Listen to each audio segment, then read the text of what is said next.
사사기 이제 하나님께서 사사를 통하여 그 시대의 이스라엘을 구원하시는 그런 방식의 메시지는 끝났습니다.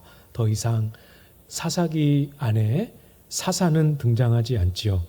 그래서 17장, 18장은 오늘 본문에서 보시는 것처럼 미가라는 사람의 집안에서 일어나는 사건들을 기록합니다.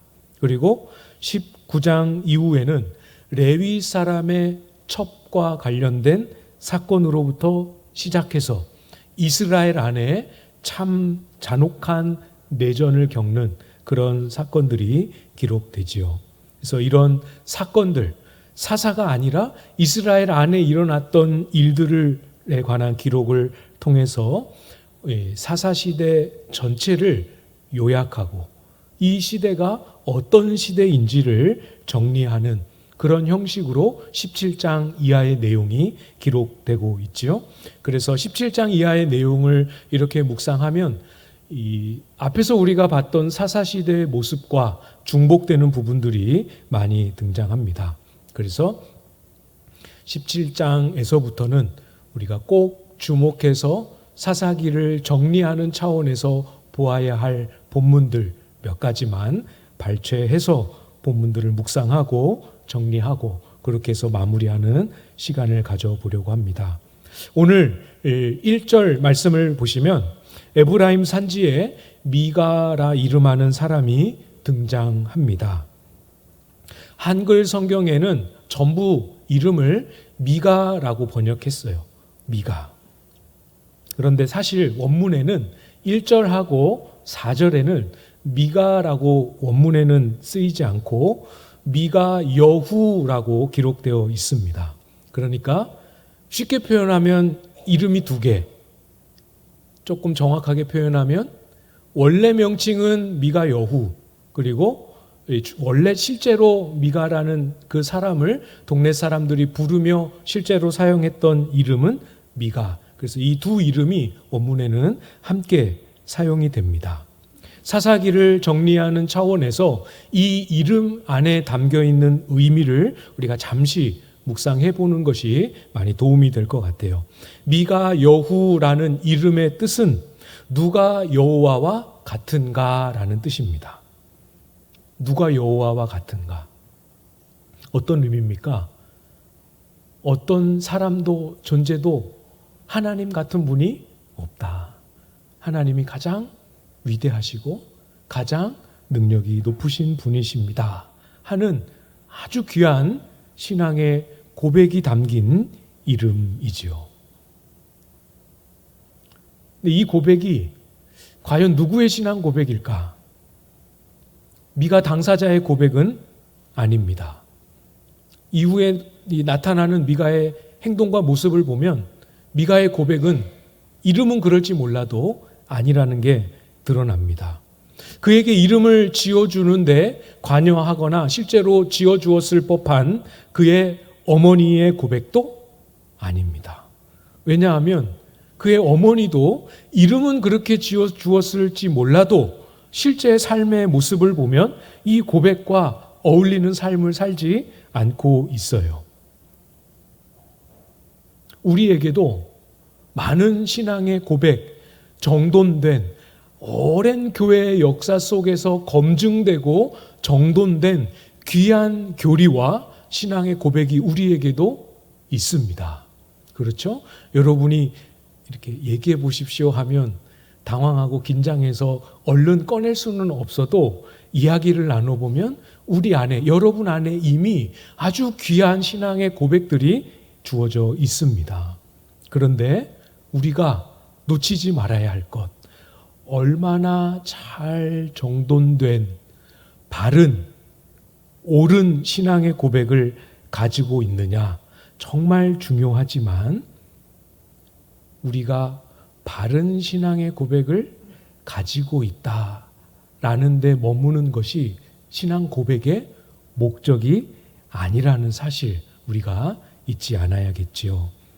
그 고백이 우리의 신앙의 고백이 우리의 삶이 되어야 합니다. 그렇게 다 순종해내지는 못한다 할지라도, 넘어지는 순간이 있다 할지라도 그것이 우리의 삶에 들어와 있어야 합니다. 하나님의 말씀은 지식이 아니에요. 하나님의 말씀은 정보도 아닙니다. 하나님의 말씀은 곧 하나님 자신입니다. 우리 요한복음 1장에서 봤죠? 그 말씀은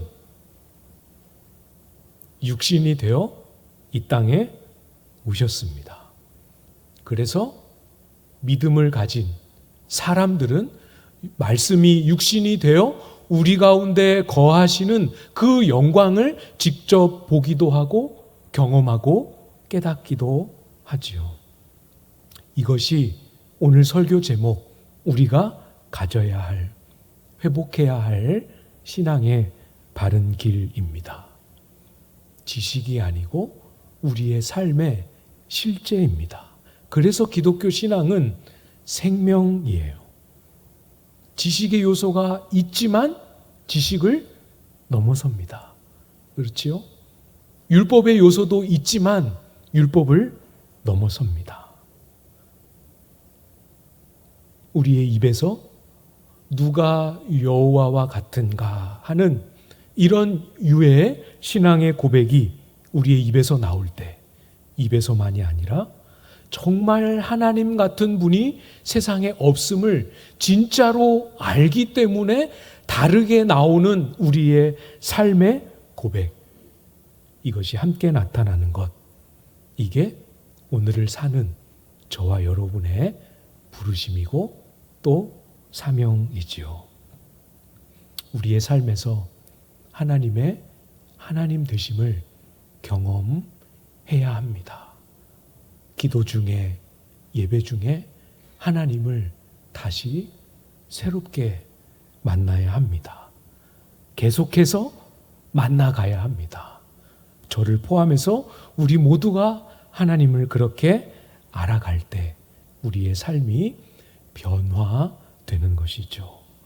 반대로 이렇게 하나님을 알고 만나고 경험함으로 우리의 삶이 변하고 자라가는 이 생명력, 이것이 우리의 삶에 살아나지 못하면 우리는 아무리 용을 써도 바람에 날아다니는 겨와 같은 모습 피하기 너무 어렵습니다. 오늘 본문의 미가의 인생이 딱 그런 모습이에요. 바람에 나는 겨와 같은 모습.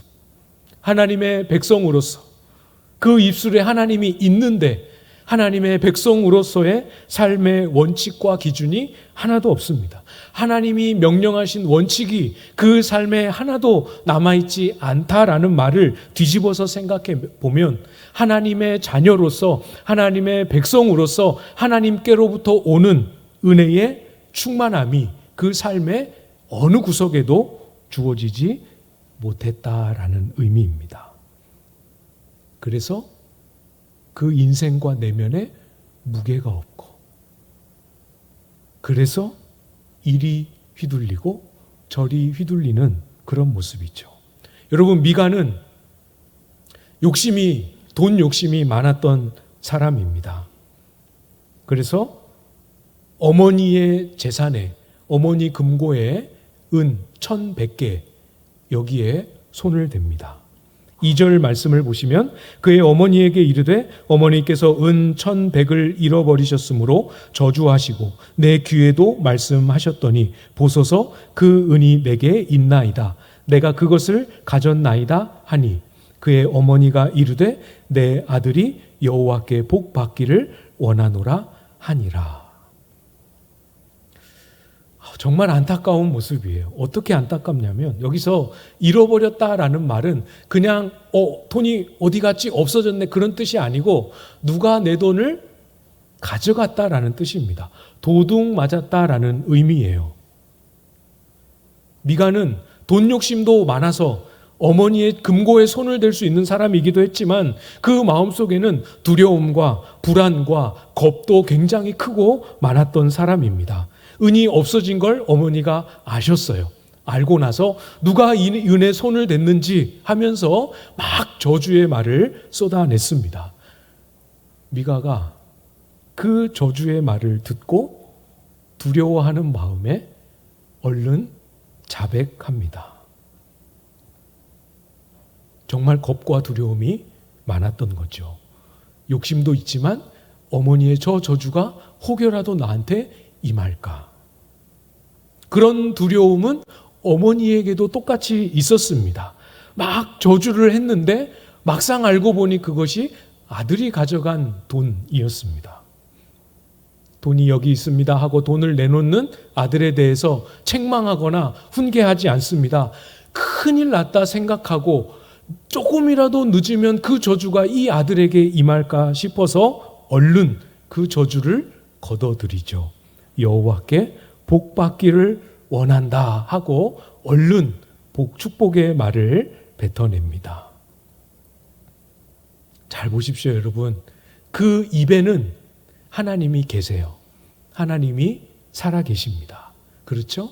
그러나 그 삶의 그 내면에 이렇게도 했다가 저렇게도 했다가 금세 이렇게 말과 행동을 바꾸는 그 내면에는 하나님의 임재하심과 하나님의 역사하심, 그 심령을 붙드시고 채우시는 하나님의 손길, 그 속에는 없었습니다. 물론 우리의 말과 머릿속에 하나님이 충만하지만 우리의 마음속의 삶 속에는 하나님의 충만하심이 흔들리거나 약해질 때가 있을 수 있죠. 얼마든지 그럴 수 있습니다. 여러분 잘 아시는 아브라함. 땅과 민족에 대한 큰 약속을 받고 그 한평생을 나그네로서 생을 마친 아주 귀한 믿음의 조상이지요.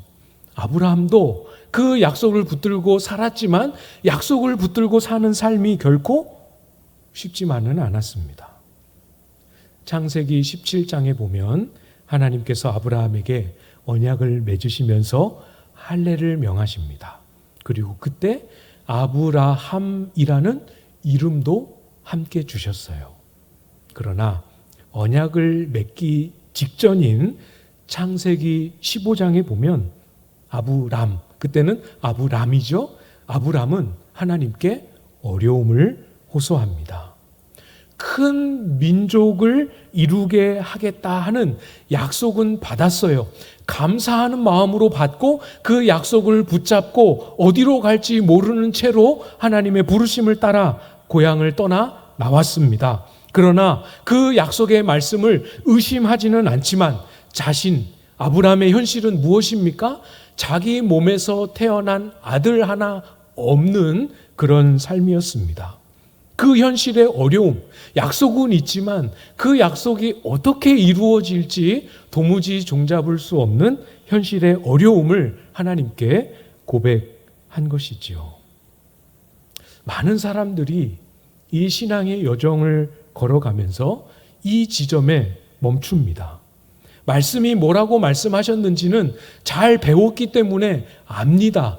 하나님이 무엇을 약속하셨는지도 압니다.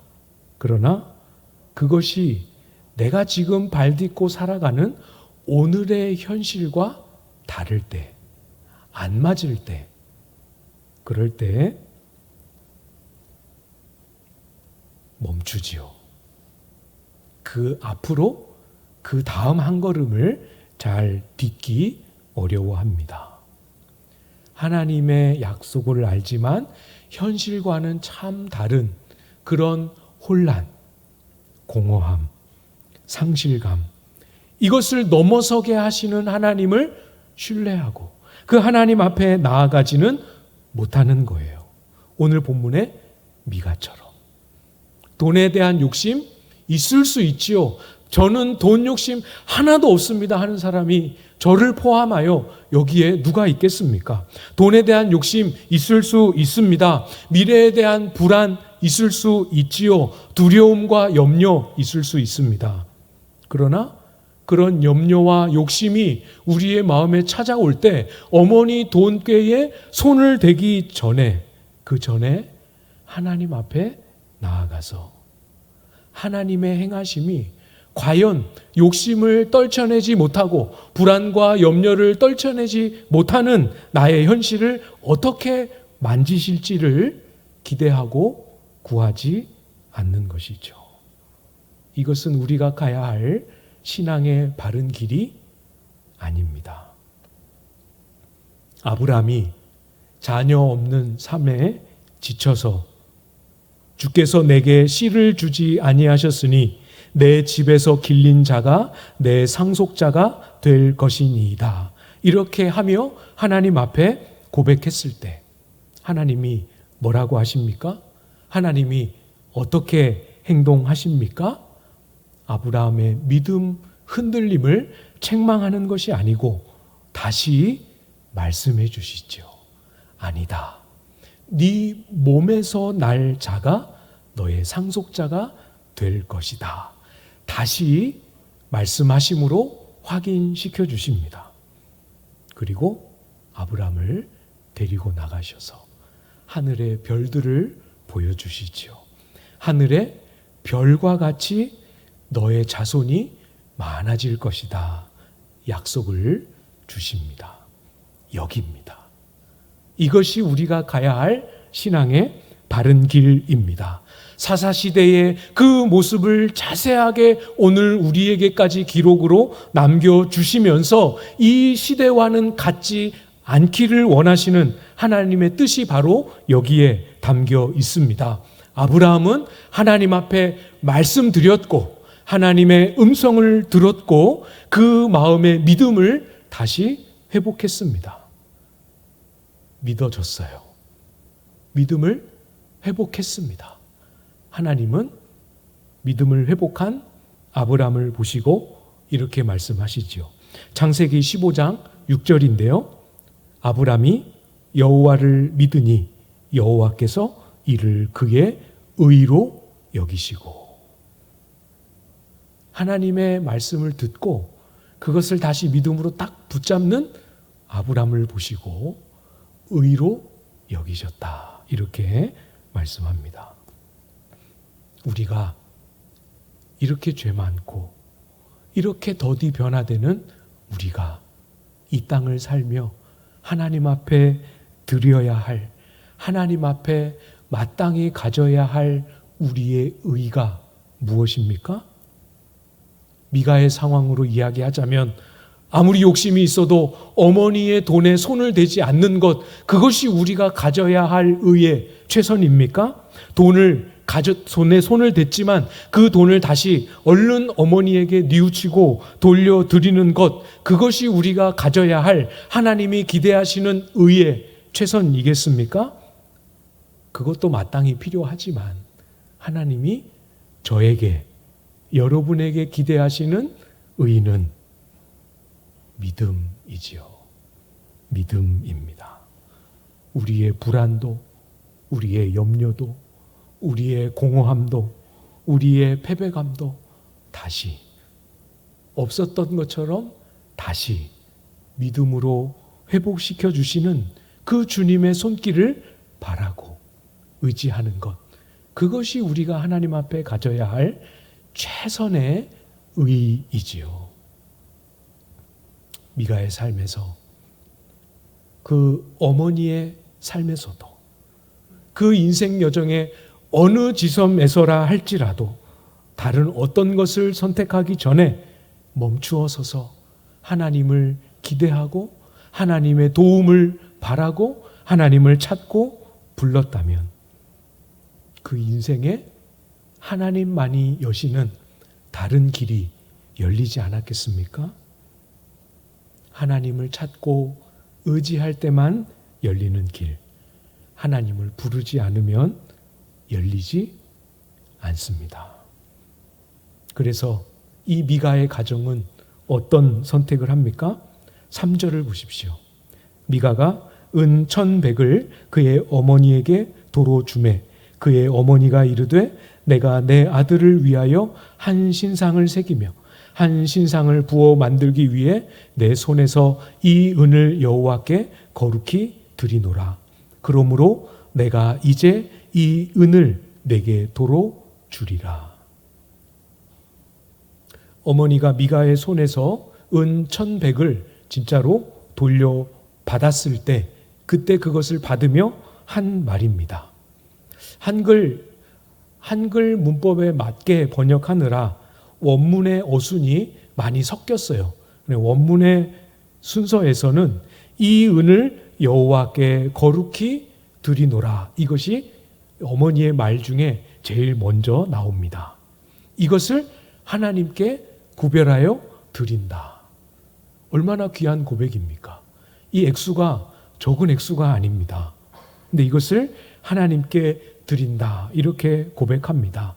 아무 문제 없지요. 문제 없는 정도가 아니라 고백 자체로는 정말 귀한 고백입니다. 그러나 구별하여 드린다 해놓고 이 돈을 사용하는 용도와 구체적인 내용을 보십시오. 뭘 합니까? 아들을 위하여 신상을 만듭니다. 이렇게 하기 전에 하나님 앞에 엎드렸으면, 하나님 앞에 여쭙고 기도했으면 다르지 않았을까? 신상을 만드는 일이 명확하게 10계명의 두 번째 계명을 어기는 일임을 몰랐다. 이렇게 보기 어렵습니다.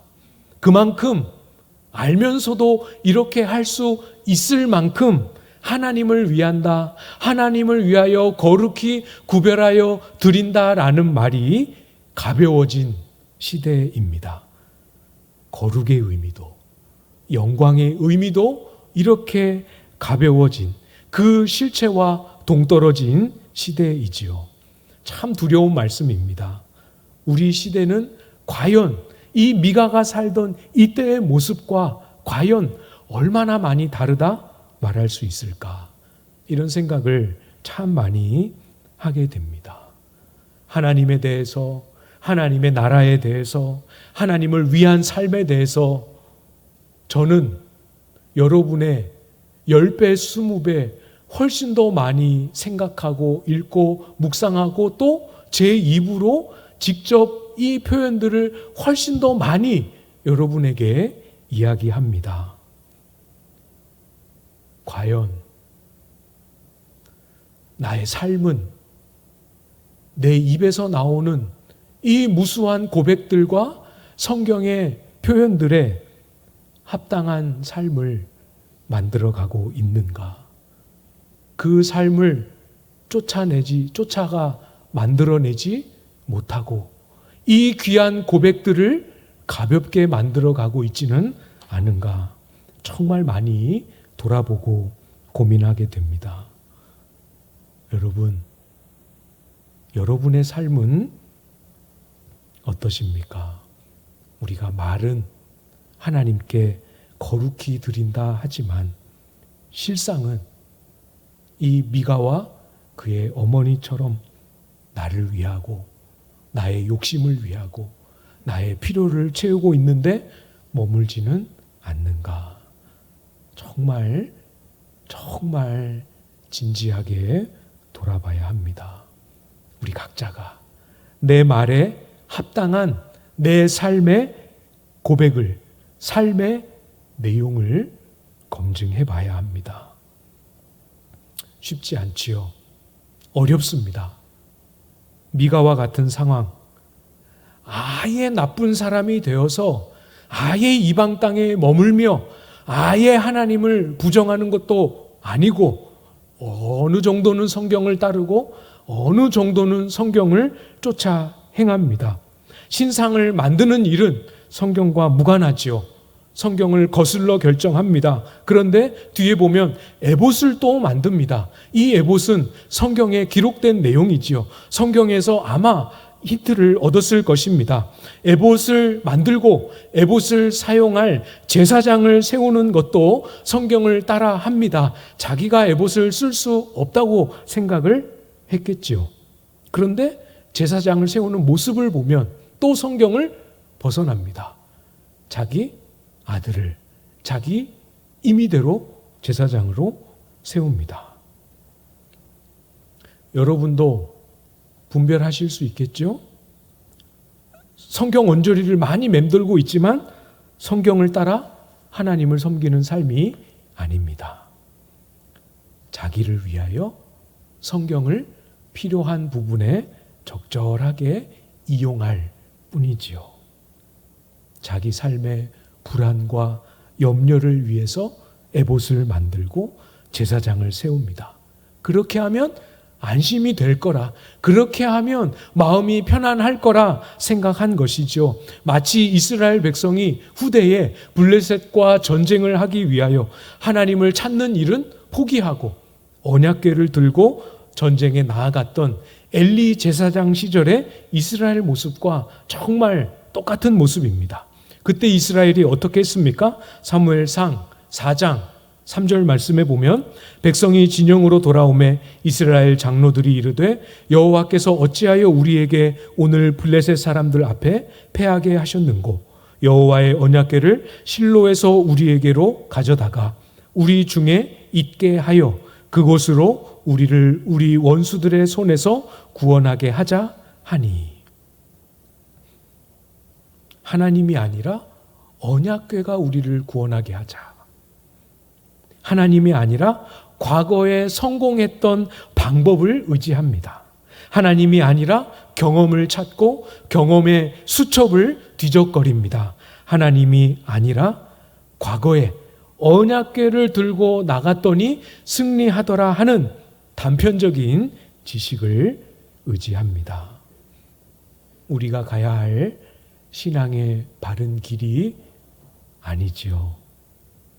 과거에는 그것이 승리의 길이었다 할지라도 아닙니다. 우리는 오늘 다시 하나님 앞에 엎드려 하나님을 찾고 아까 말씀드렸던 것처럼 하나님을 다시 새롭게 만나야 합니다. 우리의 시대는 이 마음을 가지고 진실하게 하나님을 찾는 사람이 필요한 시대입니다.